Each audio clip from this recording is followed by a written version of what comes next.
তোর কি অবস্থা? আরে হাই, কই কই আঘাত পাইছিস? তোমরা কি মানুষ? আর মাথার সামনে একটা ফ্যান দিবা না? হ্যাঁ, ওর গরম লাগতেছে না, কষ্ট পাইতেছে না? আশেপাশে একটা ফল ফুট কিচ্ছু নাই, আর তোমার খাইতেও দাও নাই তোমরা। মিয়া আমার একবার কইতে পারতি, তাহলে ফল দিয়ে দিতাম। তার আমি ফোন দিতেছি। আস্তে আস্তে ওরা তো বসাই দিছিলি। এটা উড়া, তোর প্যান্ট এত ময়লা কে রাখছে? রাতুল বন্ধু, তুই এখন থেকে বিছনা তুলবি না। কিছু খাইতে মন চাইলে ও কবি, কিছু করতে ইচ্ছা করলে এই বিছানার মধ্যে বলবি। আবার কয় না, এইটাই তোর সবকিছু, এইটাই বাথরুম, এইটাই তোর বিছানা, এইটাই বেডরুম, এইটাই ড্রয়িং রুম, ঠিক আছে? আর তুই আজকে থেকে সুস্থ না হওয়া পর্যন্ত কোনো ক্যাম্পাসে যাবি না, ওইটা আমি বুঝবো, ঠিক আছে? তুই ওর পাশাপাশি থাকবি, ওর কি লাগে না লাগে, ধর তুই ওর একটা নার্স।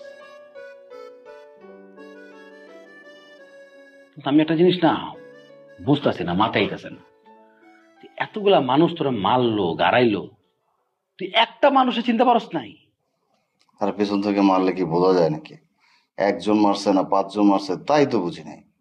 পেছন থেকে রাতের অন্ধকারে বাড়ি মারলো, পড়ে গেলাম, আমার ঘাড় চাইপা পেছন থেকে মারলো, এরপর তো আমি অজ্ঞানী হয়ে গেছি, তারপর আর কিচ্ছু জানি না।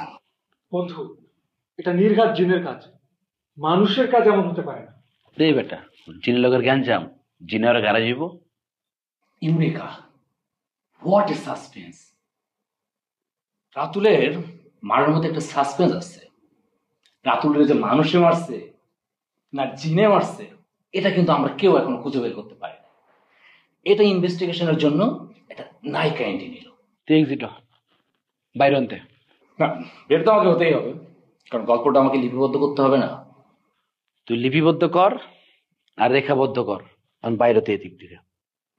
আচ্ছা ঠিক আছে, যাই, যত আর্লি করবো তত আমার জন্য ভালো। হ্যাঁ, কাজটা ঠিক মতো করিস, ঠিক আছে?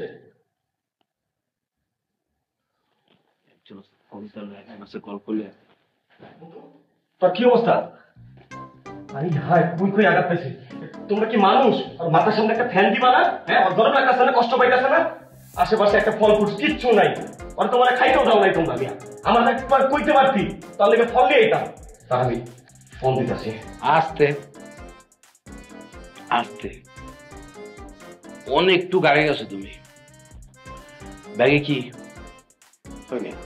আমি কি তোমাকেও জামা কাপড় পরে থাকুম? হ্যাঁ, ওগুলো সব আমার জামা কাপড়। এই জায়গায় কি? এই যে কি মানে, আমি কি ক্যাম্পাসের স্টুডেন্ট যে হলে থাকুম? আমি থাকুম বাসায়। তো যাও, বাসা যাও। এই মেয়ে, কি ভাবছো আমারে? আমার থাকার জায়গার অভাব? হ্যাঁ, এই সবুজের থাকার জায়গার অভাব? এই যে তোমরা 5 নাম্বার রোডে থাকো, 2টা রোড পরে 7 নাম্বার রোডে আমি 2200 স্কয়ার ফিটের একটা ফ্ল্যাট নিছি। তোমাকে যদি থাকতে অসুবিধা হয় আমার ফ্ল্যাটে গিয়ে থাকতে পারো, আমি আমার বন্ধুরে ছেড়ে যাবো না। আমার বন্ধু যতদিন সুস্থ নাই বা আমি বন্ধুর লাগে আছি।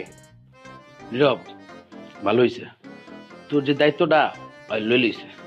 এক কাজ কর তাহলে, সবকিছু গুছগাছ কর। এই সবুজ, চাবিটা দাও, ফ্ল্যাটে যাবো আমরা, যাইয়া তুমি তোমার বন্ধুরা থাকো জায়গায়। আরে মিয়া, কইলাম আর মুখ দিয়ে লালা বেড়ে গেল গা। হ্যাঁ, এখনই যাইতিব? এখনই যাবো, আমি নিতারুম না তোমারে। এসিয়া টাইলসের কাজ হইতাছে, তারপরে যাও। আমি এসে থাকতারুম, টাইলসের কাজ যা হয়েছে দরকার সিমেন্টের উপর ঘুমাবো, আমার কোনো সমস্যা নেই, তুমি চাবি দাও। আচ্ছা দিব না, পরে টেক্সট করে দিব না।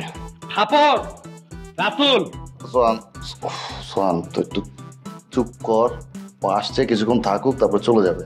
বন্ধু তুই এটা কি করলি? কিছুক্ষণ পর আমি চলে যাবো মানে তোর এই অবস্থায় আমি চলে যাবো? হ্যাঁ, ওরা তোরা কি অবস্থা রাখছে দেখছস? একটা গ্লুকোজ কিনতে কয় টাকা লাগে? একটা গ্লুকোজও তোরা কিনা দেয় নাই বেটা। চুপ কর সবুজ, তোর বলছি না আবল তাবল কথা বলবি না। আসছিস, কিছুক্ষণ থাক তারপর চলে যাস। বেটা যে এইসব কথাবার্তা কইতাছে, এগুলো তুই না করলে তো জানতো না। তারপর তুই কইছস তোর কোনো সেবা করা হইতাছে না, তোর খাওয়ান দাওয়া দেওয়া হইতাছে না, একটা গ্লুকোজের উদাহরণ দিল তো, তোর তোর ডাবডুব খাওয়ানো হয় নাই, কথা কি লিগা? সোহান তুই জানিস না একটু বাড়তি কথা বলে, থাক আমি দেখতেছি। তুই দেখতেছস, অল্প সময় লেগে দেখ, সময়টা ওভার হইলে পরে আমার দেখতে হইব। আর তুই আমার এই রুমটার মধ্যে চোর ছাড়া ঢুকছে, বুঝছস? তুই শকুরের মতো তাকায় থাকবি, যদি কিছু চুরি হয় তো চুল ছোট, চুল আলগা লাগায়া মুঠি দইরা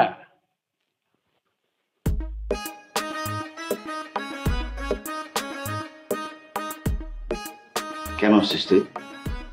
তোর বলছেন এখানে আসবি না? তুই এইটা আমার কইতাছস আমি কেন আসছি?